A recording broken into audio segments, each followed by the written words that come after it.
Hi, Karen. I was just talking to Olivia and Mark about you. Hi, Jeff. Jeff's coming to us from Massachusetts. He's one of our strongest advocates. Hi, Jeff. How you doing, Dana? Great to see you. Good to see you too. I feel like you're going to have some really interesting things to contribute today with your journey, your personal journey. Yeah, I'll see what I can do. You always do a great job. Thank you. Karen can type in the chat too to say hi. I'll be moderating the chat as well. So if anybody has any questions, I'll make sure to give a shout out. We had a few Yeah, and then we send this out to our database after. Yeah. We had a few people who joined and then they popped off. And I know Lisa Biddle Deadmore. Dana, Yeah. she was joining too. So I know. Okay, good. Yeah, I went on the tour with Lisa. Do Mhm. you see Lisa very often, Olivia? Lisa was actually just out here and we're in a committee together. So we were spending some time together, I think it was last week. Wonderful. That's a cool location, whoever that is. Hi, Martha. Hi, how are you? Good. How are you doing? Where are you? That looks very interesting. It's just a filter. I really wish I was there. I know. It looks amazing. It looks like a retreat center. Trying to set my mind there. I can see why. Well, I can go ahead and get started and do our little Okay. intro. Sometimes people, will trickle in for the first 5-10 minutes. And then by then, our guest speakers will be taking the forefront. So I'll share my screen, a quick update from Autism Tree. Welcome and happy Wednesday, everyone. I'm so happy to, this is our 149th Lunch and Learn. So a couple Zoom rules, please mute yourself when you're not speaking. We recommend speaker view for presentation. Video sharing is optional, though we love to see all your smiling faces. And please type all questions and comments into the chat as well. We'll have a time at the end where you can unmute yourself and ask any questions, but I'll be moderating the chat and we'll speak any questions if you prefer to communicate that way as well. So quick update from us. We've now had 426 brand new families who have joined Autism Tree's programs since January 1st. So they filled out a full intake form for their whole family to join our programs. We have 20 different programs, 9 are in-person, 7 are hybrid, and 4 are virtual. We update our calendars all the time. So that's been a new record for us to reach over 400 families. We're on June 25th. Is that today's date? Yeah, we're in end of June. And so we are on track to hit a new record of new families joining our Autism Tree community. So welcome to all of our new families. We have a lot of upcoming events on our calendars for June and July. You can always check back to our social media for announcements. We're on Facebook and Instagram, LinkedIn. We post all of these lunch and learns on LinkedIn, and also all of our events on Facebook and Instagram. Events this week that we have happening this weekend are our adaptive dance classes, which is in Top Fever Studios. We are serving ages 13 through 24 this Saturday. That alternates age groups as well. Next week will be ages 6 through 12. So that's a fun dance class at Top Fever Studios. And then we also have a Girls in STEM workshop, which I'm really excited. This is our first Girls in STEM workshop of the year. And we have a new program director, and she's so excited to do cardboard paper roller coasters and create that with our families. So that's girls only events and that focus on STEM activities. So that will be really fun this Sunday. And we also have 598 impact videos on our YouTube channel. So you can subscribe to get updates from these lunch and learns. We post these every single week, as well as, I'm admitting people in, awesome. Welcome to those new people who are just joining. So we have 598 videos, as I said, on our YouTube channel. This is a huge resource library to new parents, and we have a different guest speaker at every Lunch and Learn, and we only invite people who we find truly inspiring. So I definitely recommend you go check those out. 148 of those 598 are Lunch and Learns that we've posted onto YouTube. So today, like I mentioned, is our 149th Lunch and Learn Day, and we are so grateful to Olivia Vane, who's the executive director of Sweetwater Spectrum, and Mark Jackson, who's one of the founding families, and he's going to be giving us a history. So thank you all for joining. Thank you, Olivia and Mark. And I'm going to pass it off to Dana Hoff, our executive director, so she can do a quick intro of our guest speakers before they take the floor. Thank you, Rebecca. It's so nice to be here with everyone. And I just always think there's no accident on each week who comes together and what we're talking about. I did want to share with you that we're just coming off having Dr. Brian Boyd from UNC. He runs the Autism Center there, and he's going to moderate our Global Neurodiversity Conference, which is going to be our 10th annual.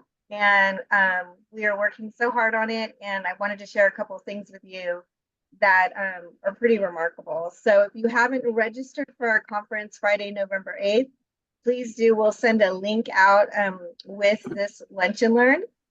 What was really remarkable is Dr. Boyd came out here for 2 days, and we took him to our chairman, Dr. Allison Motry's lab at the Sanford Consortium for Regenerative Medicine, and then to see his new lab, which was fully remarkable to be able to do that, as it isn't actually, they're going to actually be training scientists who work in the lab to become astronauts because they're opening a new lab in space.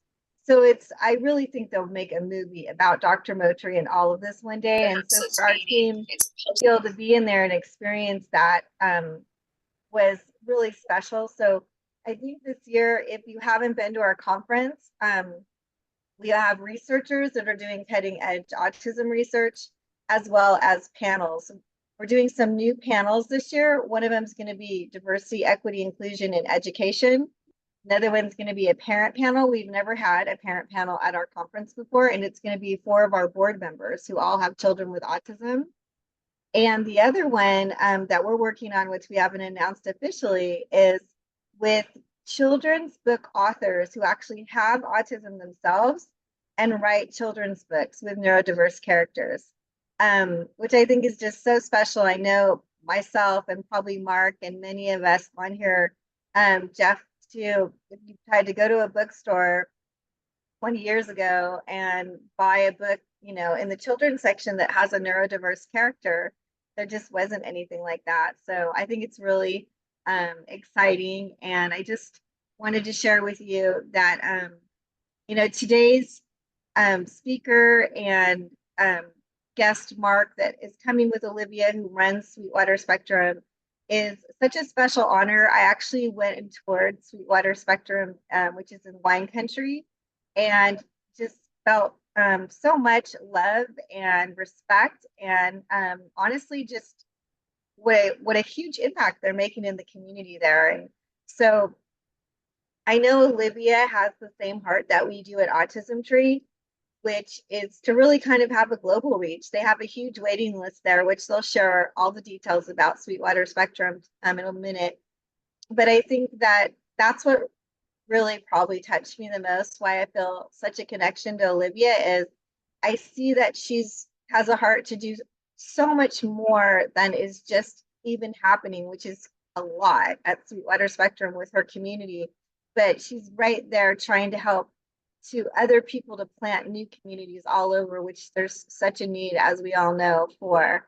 So I think there's many of you that are here today on this Lunch and Learn that I really welcome to contribute to the conversation once we get to turn everything over to Olivia and Mark. I think that they're going to share a lot with you, and then we'll be able to have an open conversation. So with that, I just want to say I feel very blessed to introduce you all to Olivia and Mark. And thank you, guys. Thank you. Thank you so much for having us. We're really excited and it's so great to see everybody. I think, Mark, you're probably the best person to talk shortly about Sweetwater, the founding concept, how we came to be. You were there, you did it all. Okay. Okay, I will try and condense it into a couple of minutes here. So I have my wife and I have a 33-year-old son with autism. Sometime when he was age 11, we had sent him to a residential boarding school just south of Boston, Massachusetts, and he thrived there for years. Around the time he turned 18, which would have been in 1991, 2009. We brought him back to California to start talking about permanent placements for him for where he was going to live. And the real grim realization was for his characteristics of autism, there was no really good place for him. We were fortunate to go to a Christmas party and meet another family that were in a similar situation. And we started exploring options. Primarily, we were looking at more farmstead communities, but we had the idea of doing sort of a co-housing, cooperative housing model where the kids were, integrated into the community, but also had their own, circle of friends and homes. So once we realized we had nothing really available, we informally got together in 2007. We formally incorporated Sweetwater in late 2009, and we started looking for property. We're fortunate to find a 3-acre site in downtown Sonoma in late 2009, put it into contract, and then went about the business of, hiring architects, engineers, going through the planning commission, details, planning, zoning, budgets, construction. Broke ground sometime in early September 2011, and we were fortunate to have incredible cooperation from the city of Sonoma, and they were a welcoming, community that, we actually opened the doors for 16 residents on January 6, 2013. So we were a nonprofit. This was all private fundraising that we did for this, and since that time we built another a duplex that was finished late last year. So we're now at 20 residents, but it was the organization was sort of born out of necessity, and we fortunately teamed up with some great family partners and community partners to get it done, to get it built. And at this point, Sweetwater has been up and running for over 11 years. Mark's son was one of the first resident, I think the first resident to move into Sweetwater. And we are now at full capacity, 20 residents. We have a pretty large waiting list. So over the years, as we became more of an established nonprofit and figured out what we were doing here, another part of our mission has been replication and helping other groups across the world to develop their own projects where they're at, based on what's available in their community, their needs, their children needs, their financial situation. So Mark and I have spent a lot of time as well in the past few years, and even before that, before the pandemic, helping others figure out how to create similar settings.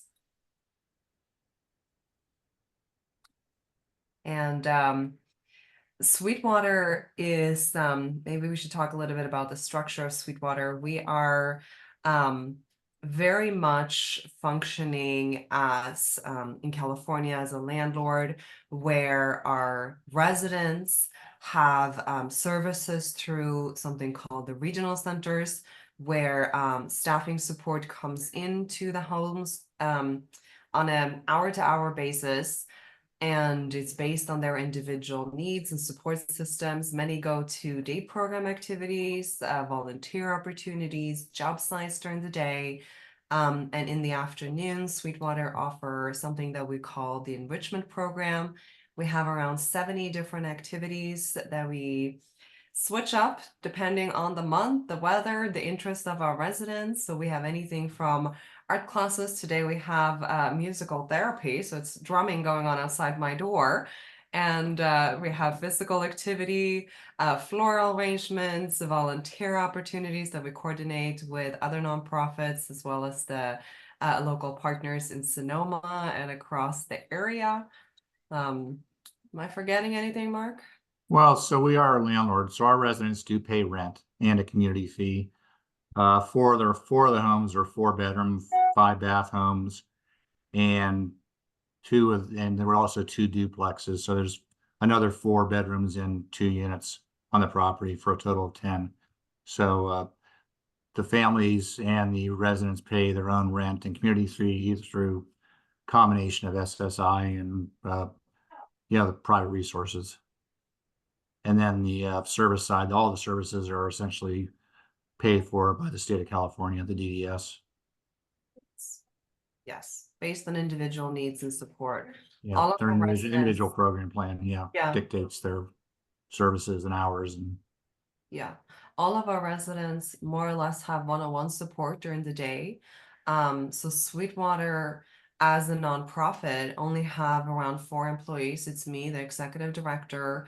We have an enrichment manager who handles the activities that we coordinate, and community relationships to create opportunities for our residents. We also have fund development manager who also helps with outreach with the community and managing the nonprofit, and a facilities manager on site full-time. We also have a part-time farmer who maintains our around half an acre farm at this point. We primarily grow microgreens that we sell on the farmers market in town, and the residents help with that as well. And we also, most of the produce that our farm generates is donated back to the community and other Right. nonprofits. Zoom meeting not responding here. I don't know what's going on with your camera, Mark. You disappeared. Something's, yeah. Yeah. And it's really exciting. We've been around for 11 years at this point, Are you and getting Zoom? it's really interesting to see other communities taking form, learning what other groups are doing, learning what parents are doing. We have so many people call us as their children get closer to 22, when all of the services that was available as a child are going away, and looking at what's coming next. What do we do? What is available? What is not available? So we also have public tours. We answer our phones, emails, and visitors almost every day, and try to just be a resource for the community and help people navigate something that is incredibly complex and difficult and looks different depending on state, city, country. Nothing looks the same, nothing works the same. And it's just really exciting to see so many things happening. And what Sweetwater has become as a nonprofit and as a resource for the community. Mm. I don't know what Mark happened. He went away. Yeah, I think he logged out and he's probably gonna log back in. Yeah. Is there anything that you remember, Dana, that I did not cover, or that you think I should talk about?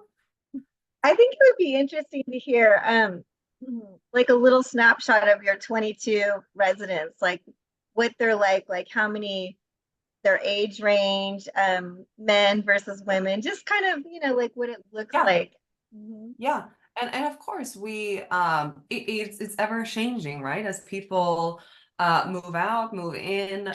Usually we see turnover at Sweetwater when somebody's looking to live even more independent, for example. So they want to move to their own apartment, but the majority of our residents plan to stay for life. One of our girls calls it her retirement home, and she's 33. So I so heard that. it's long term for sure for, I want to say, 95% of our residents. At the moment, we have 9 girls, 11 boys. And historically, we had more space for girls versus boys. With the new house that we built, it was completed in late August of last year. we ended up with more male residents, but historically we have had more girls, but our applicants have primarily been male.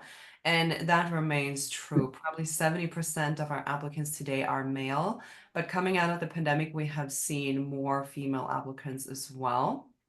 Median age is probably at this point around 34. Our youngest resident is 20. Our oldest resident is 54. And most of our residents at this point have been here for 10 plus years. And we see very little turnover in our residents because, like we said, it is a long-term housing option. And the way our houses are structured is that we have the fourplexes. So we have 2 homes with 4 females in each home. We have 2 houses with 4 males in each home, and then we have a co-ed home, which is more so based on behavioral aspects and increased needs when it comes to day-to-day support regarding increased staffing ratios and behavioral support. So at Sweetwater, there's a lot of different stakeholders involved. So we have, of course, the in-home residential service providers that are there day to day to manage daily tasks, such as preparing meals, going to medical appointments, getting to activities. But we also have a handful of day programs. We also have a handful of other social recreational groups that come on site or coordinate activities off site. And we have behavioral support as well coming on the property. And all of that is all funded through the regional centers in California. And we are under the North Bay Regional Center catchment area here based on our location. Wonderful. We do have a question from the audience that asks, it's a two-parter. She said, can you talk about some of the realistic challenges you all face? And then second is, how do you maintain safety and security for all residents? That's a good question. I think what was the first question again? Read it again. Can you talk about some of the realistic challenges you all face? Real challenges, I think, and Mark, you may have other aspects regarding this, but I think Sweetwater is a large, somewhat community-based living environment, so it does require some ability to comply with rules and regulation of the community, and you also need to live with roommates, and it's hard for all of us to live in a group with other people. So we take admission, for example, is a pretty big part of Sweetwater. Our current residents have a say and spend time with possible applicants. And of course, if you're interested in Sweetwater, you get to meet the people that you may end up living with. So it's always a challenge to make sure that the living environment works for everybody based on all the needs, support systems, and stakeholders that come on site. And Mark, you may want to add something to that. I'm thinking another aspect is the vendor situation, having outside services come on site. Yeah, I was going to say the challenges are different now than when we started. I mean, the initial challenges were obviously, finding an appropriate location for the property that balanced proximity to services, as well as having a location where staff working at the property could actually afford to live. Because, I mean, you're in say you're in downtown San Francisco, that's great, but the staff can't afford to live anywhere near you. So you have staff shortages. And if you're too far out in the country, then you don't have enough staff. So it's a balance finding the right location. Obviously, the financial side, California is not cheap to live in. Our project was, originally the original project was $9.6 million. And we were fortunate to have some large founding donors to make most of that happen. But since then, and one of the original initial challenges, which is sort of falling by the wayside, is the stigma against having what some people think is more congregate housing. I think early on, a lot of people thought we were building a state hospital, which couldn't have been anything further from the truth. That's mostly gone away in California. You still hear rumblings about, oh, you got 20 people on site. That's bad. You know, people should be integrated in the community, but our residents are as integrated as anybody else. Yeah, as Olivia said, since that time, the service side is just always it's a nonstop struggle to find staff, to find, try and keep the regional center and the DDS rates high enough to compensate the vendors to want to provide services. And it's gotten better in the last few years. The state did a complete reworking of their vendor rates through something called the Burn study. Then, so they've been gradually ramping up rates since 2022.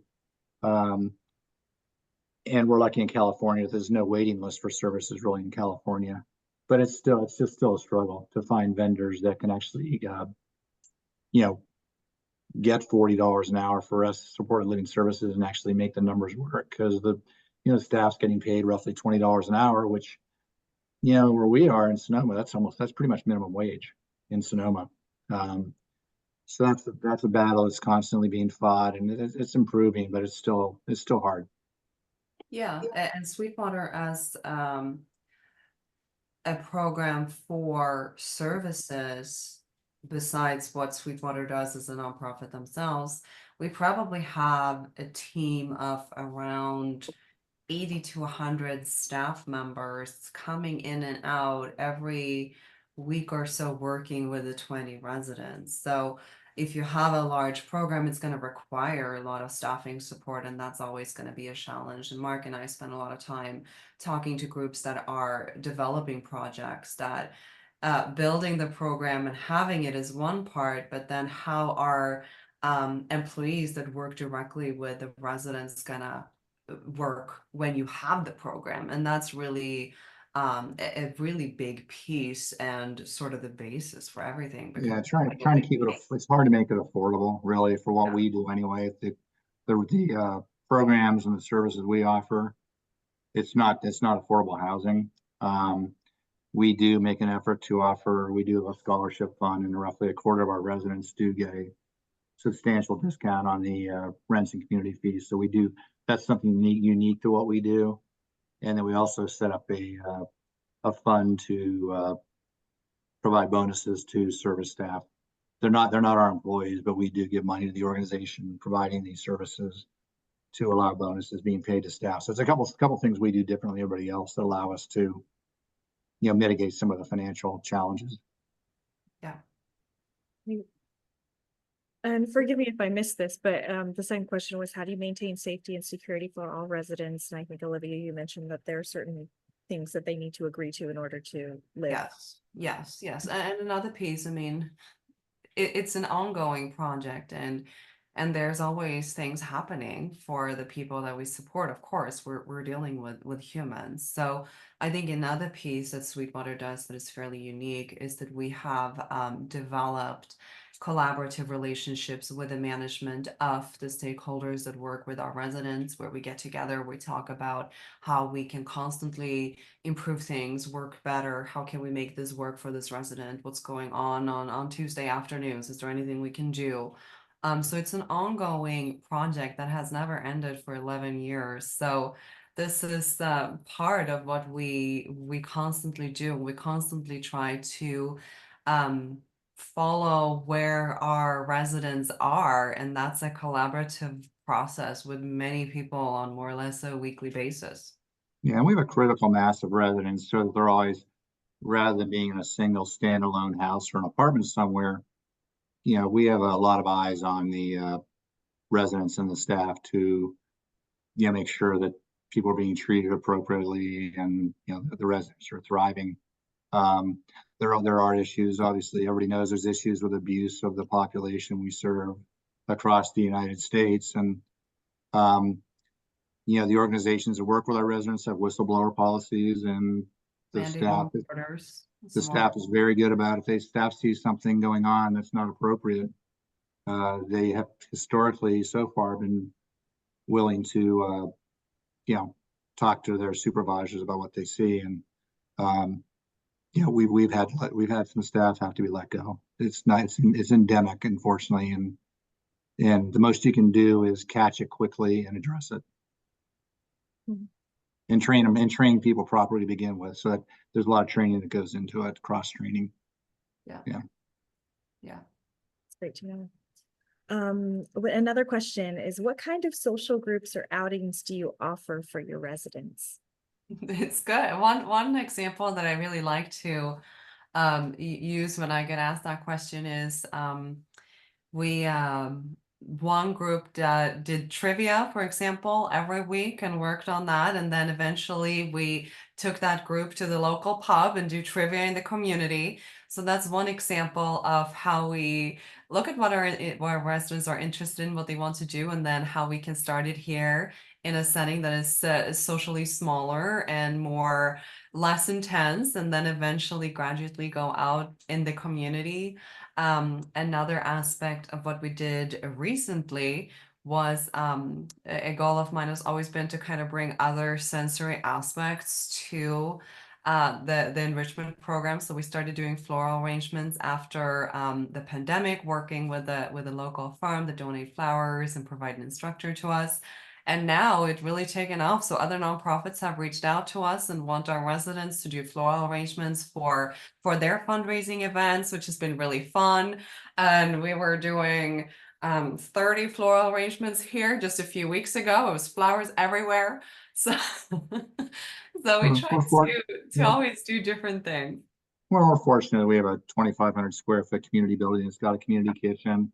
It's got a nice gymnasium. It's got a library. It's got a community room. We have a pool, a couple of hot tubs. We have an outdoor exercise area, greenhouse, a farm. So we were fortunate to have the infrastructure on site to be able to, not only offer programs to residents to participate in, but it's attractive for somebody coming in. It's an attractive venue for somebody to come in that wants to volunteer their time. It's a set up very nicely. Yeah. Yeah. And another thing, for example, that we always take suggestion from our residents, and one of our girls suggested that we do line dancing. So we started doing that. There's also line dancing groups in the community. So there has been some kind of cross mixing like that. And we're always trying to do different things, and depending on the weather, a lot of activities. We do have a pool on site are centered through water activities and those kind of things. And volunteer opportunities are really fun. Sonoma has a lot of other nonprofits that do different things. So for example, a lot of our residents have had volunteer opportunities and got involved with the local senior center. We're just in the past few weeks starting up a collaboration that unfortunately went away during the pandemic, and now finally have been able to come back, is spending time at the local animal shelter, socializing with the cats and spending time with the dogs. So Sonoma is great in that sense that there is a big collaboration between nonprofits and the entities in town, and it's a small knit community where everybody's looking out for everybody as well.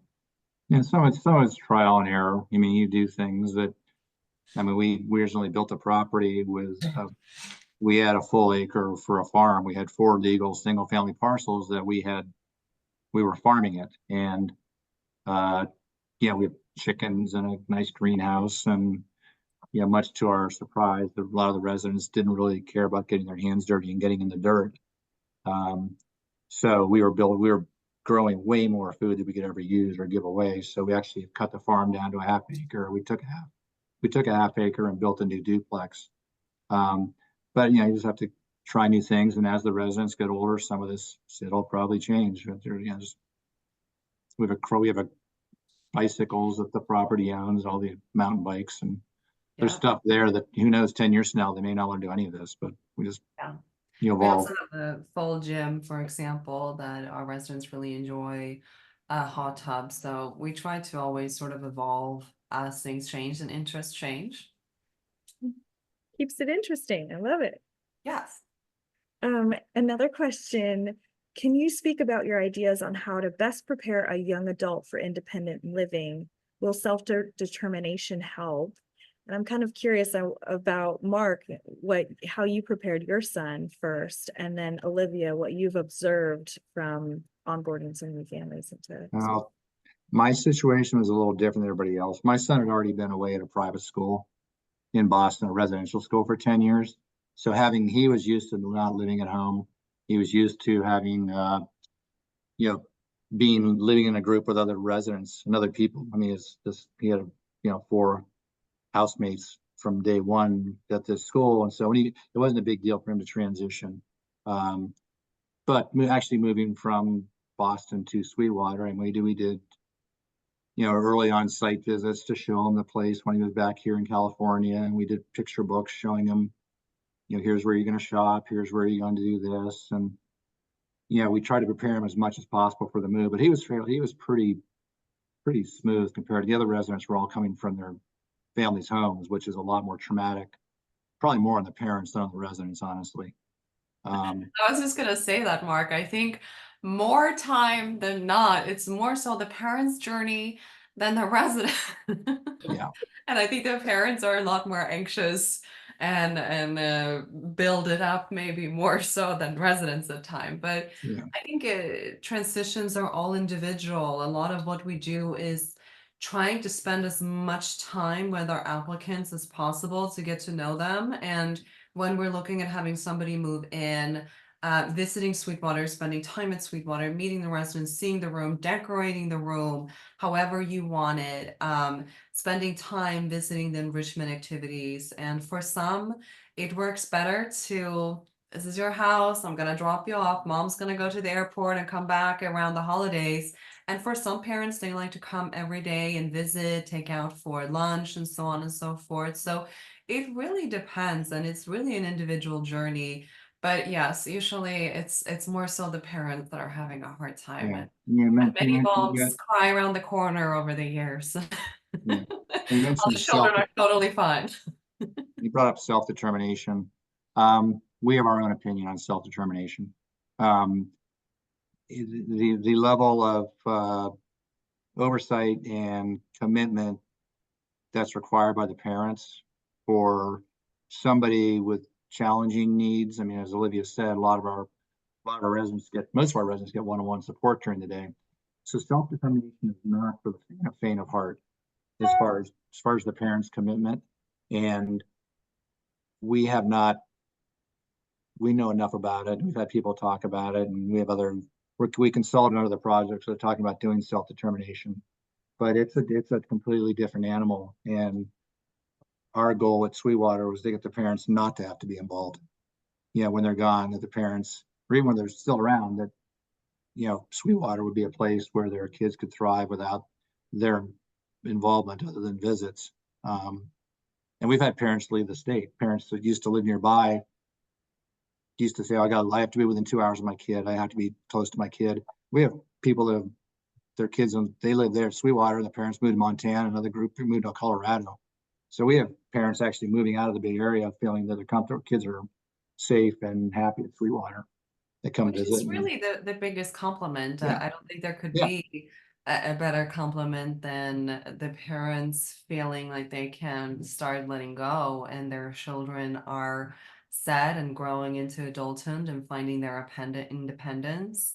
But yeah, again, it's all individualized. Self-determination may work for some, and for others, the traditional system works better. Self-determination, as of now, appears to be more involved than the traditional fee-for-service vendor system. So I think it depends on where you're at, what you're looking for, and how involved parents plan to be in the near future. And we have had several conversations about that too, talking about pros and cons. Currently, we don't have any of our families using self-determination, but I know there has been interest and inquiries, and we may at some point, and that's fine. It just depends on the person and the family. Yeah. I mean, my son allows me to visit for 1 hour, and he'll grab my wife, he'll grab our hands and take us to the door and kiss us and shove us out the door. So thanks for coming. And that's great, and it's fine. It's better than the opposite. So Yeah. That's great. Wonderful. Well, I think we can I want to give a shout out to Lisa. She says she's driving, but she said, hello, Dana and Olivia. I'm sorry I can't participate. I'm driving, but I'm so happy you're having this chat. And yeah, if anybody wants to unmute themselves and introduce themselves and share a little bit more, I know we have quite a few parents on here. Yes, Welcome. for that. sure. Maybe we can start with Anne, who asked one of those questions. Hi, Anne. It's so good to see you. Hi, I was just chatting up here. It's really, thank you so much for sharing this. I've been admiring Sweetwater for a long time now. I haven't had a chance to visit. I kind of discovered you during the pandemic and did a lot of research.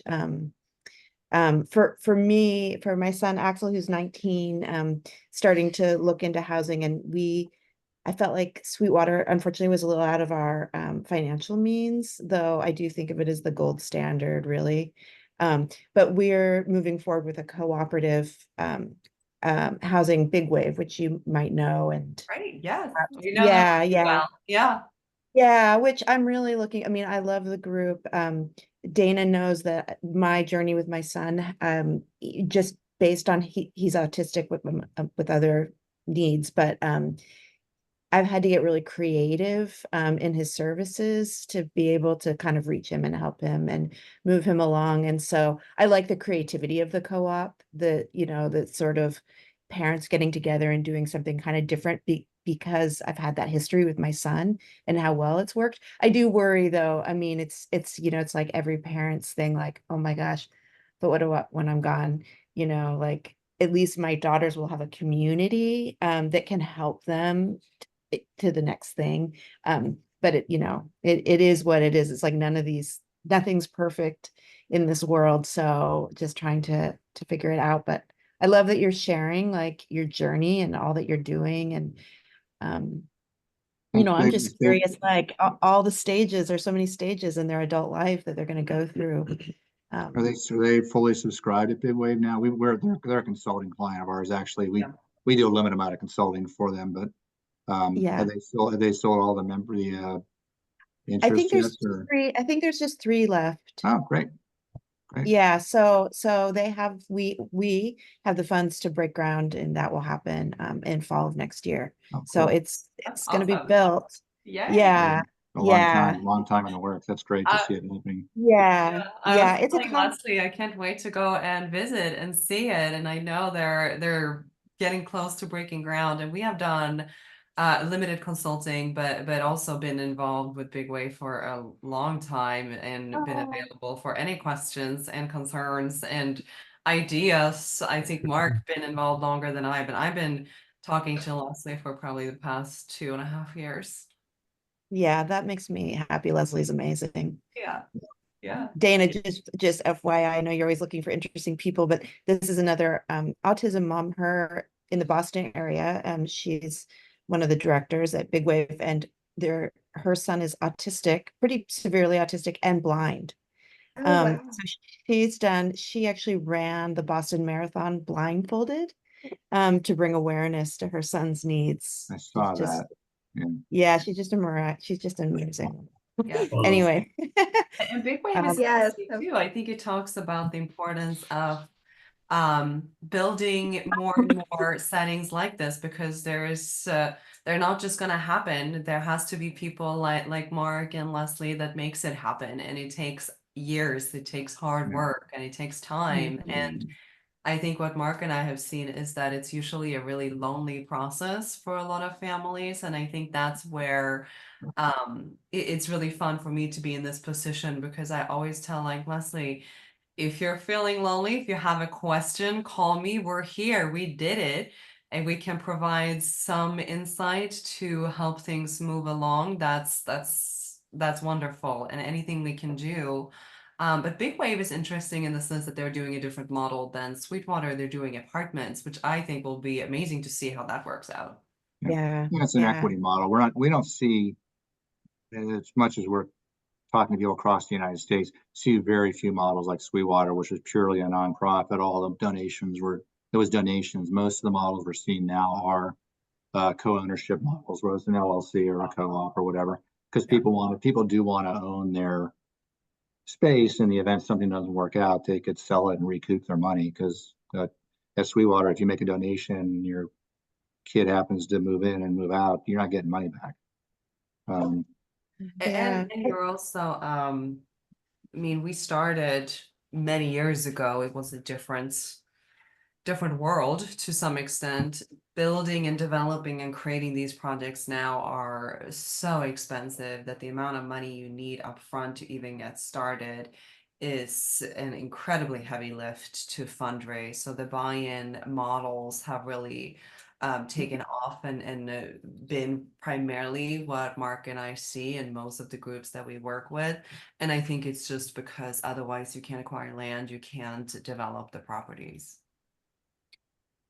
One question, because I'm just, I feel really, even though I'm involved with Big Wave, I still feel very at the beginning of understanding this Yeah. whole world of housing.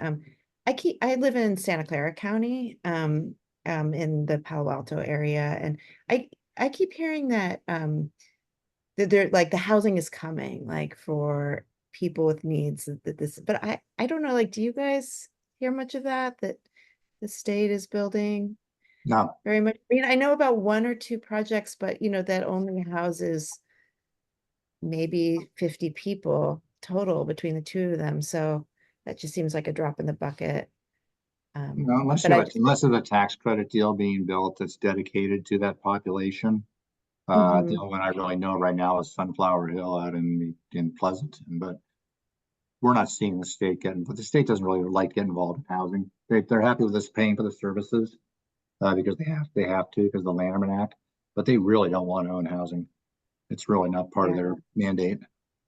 Yeah, we Yeah. do see some affordable housing, Section 8 HUD housing projects being built, which may or may not be more or less for our population. It is whoever happens to be on the list, so it's a mix. That's more of what we see, and there may be certain sections of that put aside for the population that they're looking to fill. But the projects like Sweetwater or Big Wave that Mark and I see are purely run by family members or people that are driving it themselves. They're raising the funds themselves, and there's very little support outside sort of do-it-yourself attitude for Yeah. those groups, unfortunately. And hopefully that can change. Dana and I just had this conversation before we got on.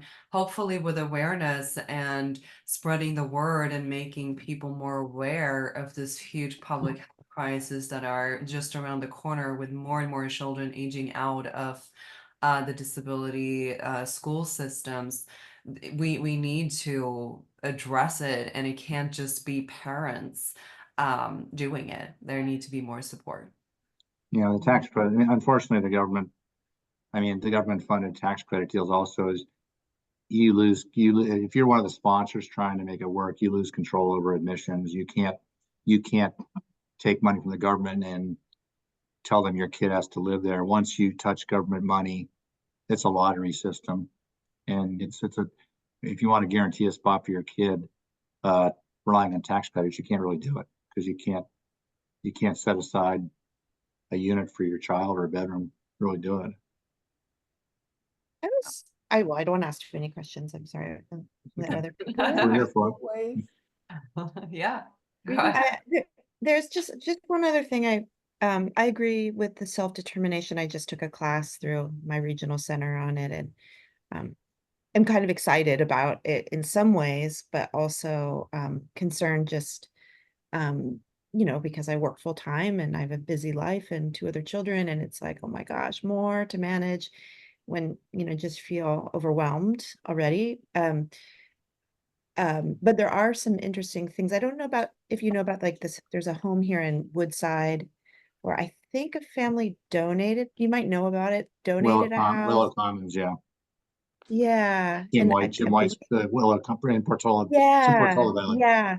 You probably Yeah. know more about it than I do, but it sounded No, like they were a group of parents funding it through self-determination, yeah, which it's one guy at least funding it, but their model is they're hoping that the residents access self-determination. My question with that is they're a landlord also and they're renting units. You can't really force somebody to use self-determination. It's sort of like their choice.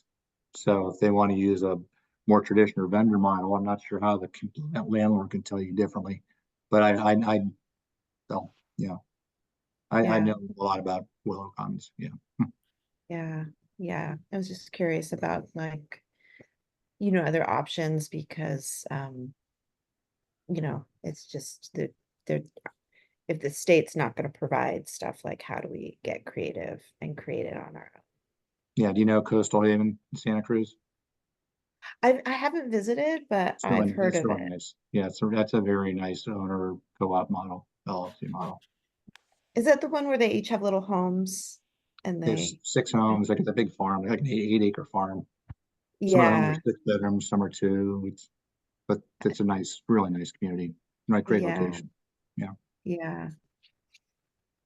Oh, Yeah, it's interesting because each city, each location work a little bit different, and even regional centers work somewhat different in California itself. So it's not just pick up and drop type of situation when you're building these settings. Everybody has to be creative and take bits and pieces from projects and other groups of what they're doing to make it work for them. And that's what makes this even harder and even more so complex. Yeah, not all regional centers are favorably disposed to, these community settings. I mean, unfortunately, Sark used to be very against it. I think they've come around. Mhm. North Bay wasn't wild about it until we built Sweetwater, and they Mhm. still rumblings there. Golden Gate's always been fine. Yeah. Yeah, and What's as the I'm sure name you of the know, one in Santa Cruz that you were talking about, Mark? Coastal what? Coastal Haven. Haven. Okay, thank you. It's It's in so, Santa Cruz? it's so cute. What's that? It's in Santa Cruz? Yeah. Heidi Cartan and her husband were the It's founders. adorable. Very Yeah. nice site, just about a quarter mile north of town. It's a great site. Yeah. yeah, Okay, thank The you. buy-in, there's a buy-in model. The buy-in's like 450,000, I think, for a bed. similar, I think, to Big Wave. Yeah. Mhm. They're all about that. I mean, they all sort of come back to the same number. It's Yeah, yeah. Yeah, it's interesting to see what gets developed. There's a lot of projects that are in the process of being developed or being more established. So I think in a few years we'll see more of it. But again, most of the programs are not much larger than Sweetwater. So you're looking at space for 20 to 30 people or even less. So Yeah. it's nowhere near enough. I just want to make sure I heard you right. Did you say the buy-in is $450,000 per family? Yeah. And You're a member of a limited liability company and you get a bed. You pay rent still, but Yeah. you own a share of the of the community. And if you choose to leave or are asked to leave for some reason, there are various ways of getting money back and various pricing models. You get some people say you get the money back what you put in. Other people will allow you to sell it at a market value, but it's specific to the LLC. But I think And also, Big Wave's probably around 450 or 500, and I think it depends on the size of the apartments, and usually the way it's set up is that for the initial buy-in, so you need to provide the full amount up front, and then everybody can't sell at the same time, so you need to wait for all the parts to sell, and then there's a waiting list if you want to get out of the projects or change what's going on. So there it's a little bit, it's very different from Sweetwater, who is a typical month-to-month lease agreement, and 30 days sort of is what we need if something isn't working or if there's change, and different things just work for different families and in different settings. So it just depends, and it's important to have various models so there's more options for families. yeah, there's a project in Oakley that just bought a group of families out there just bought a 4-acre site. There's one in Petaluma. We're consolidating one down in Riverside. There's a lot of things happening. It's just because the volume of kids transitioning to adulthood is just like Olivia, I did the statistics the other day, and Oh. when my son was around, it was maybe 500 kids a year having in California were being diagnosed with autism. Now it's like 17,000 or something. It's crazy. Yeah. Yeah, and another aspect of building projects like Sweetwater or Half Moon Bay and so on and so forth that sort of support needs. How are you going to accommodate, like Sweetwater, for example, how are we going to accommodate 80 staff members? How are we going to accommodate 6 to 10 overnight staff? And all those different pieces are important to consider in these projects when they're being built, because you don't necessarily know if you're like Sweetwater, we have space for 20 people, you don't necessarily know in the building project what all the support needs are going to look like and how to accommodate it on the property. One thing with Sweetwater, for example, is I don't think we really considered how much management oversight that was going to be needed on site for all of the 20 residents. So we don't necessarily have enough office space and those kind of things. So there's always things that we try to share with all these groups of what worked really well for Sweetwater, but maybe even more so important, what has not worked and what we have done differently, and how have we educated ourselves, and how are we now changing some things that we did in the original 4 homes that we did different in the 5th residential home, and so on and so forth. Yeah, And I think when we did that, we didn't really have much to go by other than there was a study done out of the Stardust Center, Stardust School at Arizona State University. They had written a dissertation on building homes for people on the spectrum, and we basically gave it to the architect and said, okay, do this. And we probably overbuilt it a little bit, but all the bells and whistles we put in, look back on, like, we probably could have done without that. And there were ways to save money, but at the time we said, okay, let's just play it safe. And yeah, yeah. Yeah, I and mean, also think, for example, with the new house, we had to consider parking. Where's all the staff going to put their cars? How are we going to have all these people coming and going? Where is all it going to go? We went through solar expansions, for example, where's all the solar panels going to go? So there's a lot of pieces that we had to sort of figure out along the way in the past 10 years. Wow. Yeah. I was just thinking that when you said that a big wave, I'm like, I don't know if they have enough parking. I know. They probably do, but It's usually an Oh my afterthought.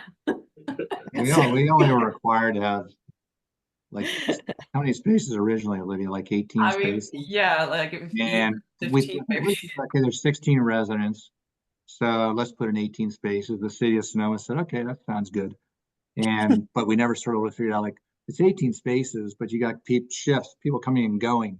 Uh-huh. So the Yeah. people coming in to go take the shift, there's no parking until the other people leave, and it works. But because we have we have so much extra space on site that we made it work. But yeah, Yeah. we're a little underparked by at least a half dozen spaces. And then we have our team, the Sweetwater team, Yeah. to come and park our cars, the farmers, and then we have our truck, and yeah, it's parking is a big thing. The residents don't drive, but the amount of people coming and going is a lot. Yeah. Yeah, Yeah. a lot of support. I Yeah. can't believe we're already about time. I feel like we could keep talking for a little while. Mark and I could talk about this forever. Yeah. Can I just say something really, really quick? I'm out of my car now. Is that all right? Do we have 1 minute? Hi, Lisa. Yeah. Hi, Lisa. Hi, guys. So I just want to say, as somebody who has been Sweetwater adjacent since it was a big, fat, empty lot, and I got to work with Dr. Klebanoff and Dr. Siegel, and did your intake evaluations for the very first residents that came on site. I just get emotional and teary. It was such a novel idea, and it was just so beautiful to read, and then to see what now is 12, 13 years later, that you're just going strong and a real light in the community, not only our community in Sonoma, but everywhere. So we all know this can be done, and you guys have done it brilliantly. And I agree with the other guests that it is the gold standard. So I just wanted to throw that in there. I'm just, Oh, thank it's you. a beautiful thing. And to see many of the residents that I have known since they were in their teens now bouncing community as full-grown adults and living independently and doing their own thing, it's quite lovely. So I just want to thank you guys for that. Thank you. Well, we got lucky by being in Sonoma. I mean, I can't. You I mean, did. we tell people location. We just got lucky. I mean, we looked at other places before landing in Sonoma, and we just got really lucky that it happened. And we have wonderful neighbors like you, Lisa. Oh. Lisa, heard- it's nice we've to been- see your face. I've I wanted heard to of ask, communities where the neighbors are paying the people not to come. They find out about the project and they buy them off. So we don't want you here, and they That's buy them off. fair. We hear this all the time. Not as much in California, but elsewhere. Mhm. Yeah. Lisa, I wanted to ask a quick question. Do you and Anne already know each other? No. Oh, good. Hi, I'm gonna Anne. do it. I would Hi. love to do a text to you both because I feel like you guys are meant to know each other. Lisa, are you Oh, already great. involved with the Big Wave project at all? Mm-mm. Okay. So I just think you guys like probably should have a conversation just because you're both involved in so much out there. Thank you, Dana. I totally trust your opinion, and Anne, I look forward to meeting you. Yeah, thank you. You too. Yeah. Well, Thanks, everyone. Where I is want- the Big Wave project? Half Moon Bay. It's in Princeton Harbor in Half Moon Bay. Okay, thank you. So yeah, family donated a property, and so it will have a housing and a small farm. That cut similar, I think, kind of more for a place to have community come together and Yeah, and before I the forget, residents I can make think small things to sell at the market and stuff like that. yeah, I think we didn't do a tour of Sweetwater on Zoom, but we added a link of Sweetwater so you can take a virtual tour of Sweetwater. But I think Half Moon Bay, for example, have the big apartment complex. So it's just different versions of whatever is available, what the land is going to be used for. And we have the standalone houses, but we've seen a lot of the apartment developments come up lately as well. And how long is your waiting list? It's hard to say because we have so few turnovers. We maybe have turnover every 2 years, if even that. Our waiting list at the moment, I believe I looked at it last week and it was 80 on the waiting list at that time. So Wow. 40 years. Yeah. Well, you guys, we try very hard to stay on time, and I want to thank everyone. If you aren't showing your face, we always do a picture with everyone at the end. Big shout and hugs to Emmy and Jessica. Hi, Okay, great. I'll do a screenshot. Just everybody. and Jessica, Mama. I'll do a screenshot. Everybody smile at the camera. Ready? 1, 2, 3. Cheese. Perfect. Yay. And then Okay. Thank care, you. guys. Wonderful So to much meet you for for having us. all It your was hard great work. to meet you all. Thank y'all. Thank you both.